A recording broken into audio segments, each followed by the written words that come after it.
Teithwr. The stupid traveler is here. Dwi yma efo Meinir Gwilym. Making cute, yeah? So, Meinir. So this is Meinir Gwilym, musician in Wales, and she's kind of a big deal. At least I think so. And I think a lot of people in Wales do. Yeah.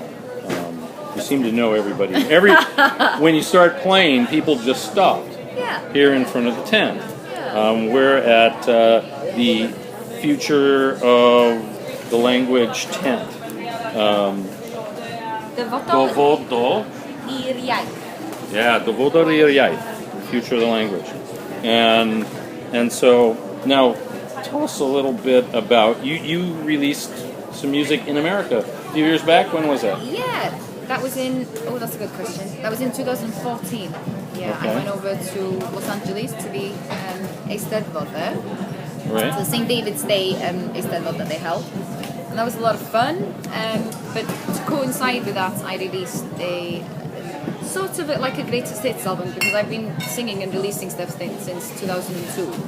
So it was a mix. You're that old? I am that old. Nah. Yeah. So it was a mix of all the albums that I'd done before, with a few English songs on there as well. So I feel that those English songs that I put on there are kind of, in a way, still Welsh in their feeling, but English in their language. Okay. Does that make any sense? I'm hoping it will to those people who are born in Wales and live in America now, which is a lot of the American crowd. Now, I'm not one of those, although my mother is a Jones. Jones? Yeah. Welcome. But trying to find a Jones in Wales that you were like related to, it's like finding a needle in a needle stack. Yeah. You know, there's just too many of them. But that's something that as a child I grew up loving Wales. And so since I've been visiting, I've been trying to learn the language. Okay. I'm doing quite well. Oh, dwi'n teimlo fel dwi'n mynd tua'n ôl rwan, achos dwi'n treulio amser efo ffarmwr. Did I just Ricky, is he teaching you to swear? No, not yet. He should, huh? He should. Yeah. That's the way. Then I'm fluent. Yes. If I can learn to swear. Then you can start. Yeah. So I was saying, I feel like I'm going backwards because I've been spending time at the Cymdeithas Iaith gigs on a farm, a dairy farm, and in the barn. We've been preparing for that. And Meinir was playing at the barn the other night. That's good. Yeah, and was that like the crappiest gig? Bad joke. I was going to say, let's just milk kids or something. Yeah, right.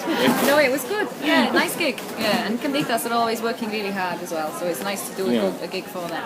So, one of the things I'm interested in, and I know American is interested in too, because they teach language lessons on the site, is getting more people to speak Welsh. So, what does that mean to you? What is your heart for the Welsh language and the maintenance and the maybe growth of it? What? Yeah, well, it's my mother tongue, and obviously it's the language that I'm most comfortable in, and it's also the language that seals my perspective in a way, because each language that you speak, I think, gives you a different perspective. Right. But to have more people learn the language is only a good thing, really, because we've been oppressed for hundreds and hundreds of years.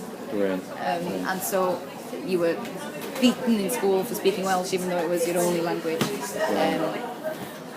And so it's quite a miracle that the Welsh language is still alive. Right. And it's survived this long. So, by God, it should survive. We should really make sure that it survives as long as we can. Yeah, I guess the question is, it's survived oppression in a intensely, you guys are like, I feel like Wales is an example of post-colonial survival. Yeah, because in a way we were the first colony, weren't we? In a way. Right, yeah.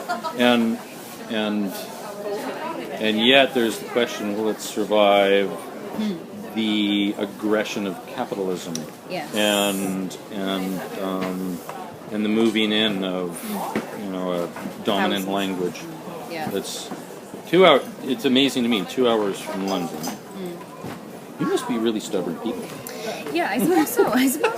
In a good way. Yeah. But I don't think there's any other country where you would move to live and not learn the native language, really. Although people do, probably in Spain people do. Right. But most of the time, if you were to move somewhere, you would learn the language. People don't feel the need in Wales, and that's one of our problems. You were right in that. And so, if we can combat that by making people want to learn the language, because its heritage is so rich, and its history, it's entwined in us as a people. Right. So I don't see why you wouldn't want to speak another language to gain that extra perspective, really. Right. Now, some of the people who'll see this are Welsh expats living in America. Okay. Some of them, yeah. Some of them will be Welsh speakers, but some of them won't. Yeah. Not every Welshman, not every person who lives in Wales speaks Welsh. Yeah. And we were oppressed, and it was stolen from us. But that's years ago, obviously, and so it's not impossible for you to reconnect with that language of your forefathers. It's not impossible. Oh, that does my heart. Well, it's there, isn't it? It's inside you. Yeah. If you're Welsh, then somewhere inside you it's there. Right. Yeah, it's a funny thing. Growing up near San Diego, my mother used to say, "Oh, my little Welshman." That's what she called me. But she didn't have any connection to Wales, and I'm not quite sure why she said that to me. She didn't do that for my brother or sister, but she did to me, and so I grew up with this deep interest in Wales, and didn't even visit until I moved to the East Coast. Because I was 6,000 miles away then, so now I'm only 3, Yeah. and it's just as easy to come to the UK as it is to go back to California, because it's same so distance. Big. Yeah. Big. But there was that thing, I know exactly what you're saying, it's like was in my heart. It was in my heart, even before I arrived. And that is the thing in Welsh that we have, we call it Cof Genedlaethol. So that Cof means Genedlaethol. Cof Genedlaethol. So Genedlaethol is, you'll have to help me with my English here. Genedlaethol is a race of people. Right. It's not race. Ethnicity or... Let's call it ethnicity. Okay. And Cof is memory. Right. So... kind of a national memory. National memory. So it's a memory of what's happened, although it's not you that remembers it. Right. Yeah, and that's the same with feeling, isn't it? That's what in a way Cof Genedlaethol is. Okay. It's the feeling of who you are. Okay, so Cof Genedlaethol is a part of that hira. Yes. Yeah. Okay, this is Meinir Gwilym. Nice to meet you. You want to listen to her music, and how do we find it? It's on everything really. It's on Spotify, iTunes. My latest album, anyway. I've finally succumbed to streaming, and so you can stream the new album as well. Teithwr, it's called. Hats. Yeah. Okay, and you have a website for yourself as well? I do have a website, meinirgwilym.com. I'm not very good at updating the website, although I do have a Facebook page, and that's more current. Okay, there you go. Facebook page, meinirgwilym.com. You want to get her music because it's really cool, and it will help you if you're trying to learn Welsh as well. Yeah, hopefully it will. Yeah. Oh, diolch yn fawr. Diolch yn fawr. So, Teithwr, Meinir Gwilym.